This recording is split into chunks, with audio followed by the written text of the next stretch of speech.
I wake to a dawn that offers no promise of one more day, only a quiet arithmetic. The future has already diminished the moment I open my eyes. Morning is not expansion, but the gentle erosion of possibility. Each sunrise subtracts from what I once imagined might still be claimed. Existence is not accumulation, but loss moving steadily toward a final horizon.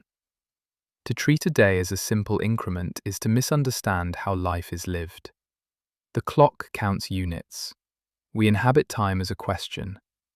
How shall I tend to what is mine? How shall I answer the fragile scene placed before me? The day gives me nothing to hoard.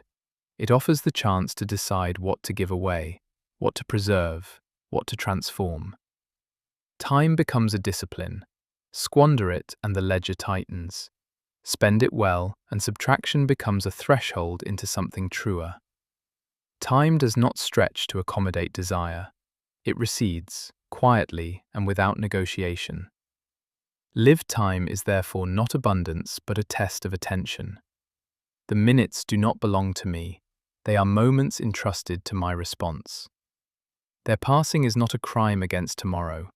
It is simply the reminder that I hold no permanent permission slip to remain. I am the temporary steward of a finite conversation with reality. If existence is care, then knowing each day is one less should sharpen every decision.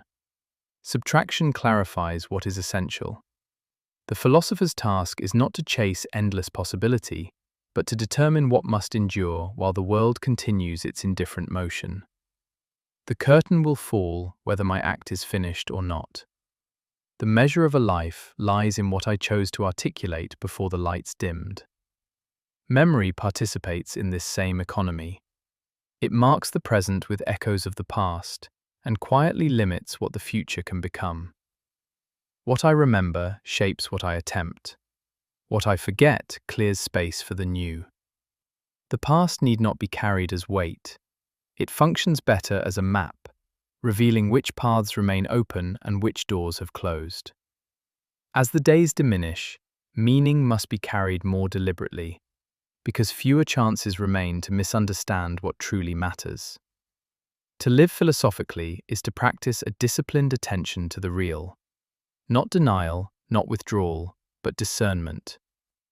I refuse to fill every hour with noise. Instead, I try to give the decisive moments their proper seriousness. Truth-telling, tenderness, honest limits. What I claim to have time for reveals what I truly value. What I neglect reveals what I have yet to face.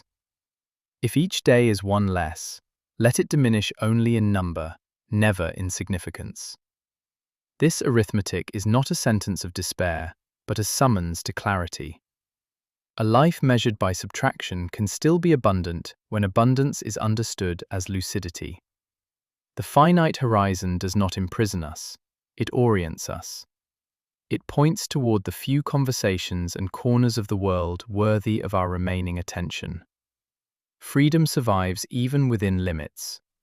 It lives in the quiet authority to decide what we carry forward, what we release, and what we allow to end with grace.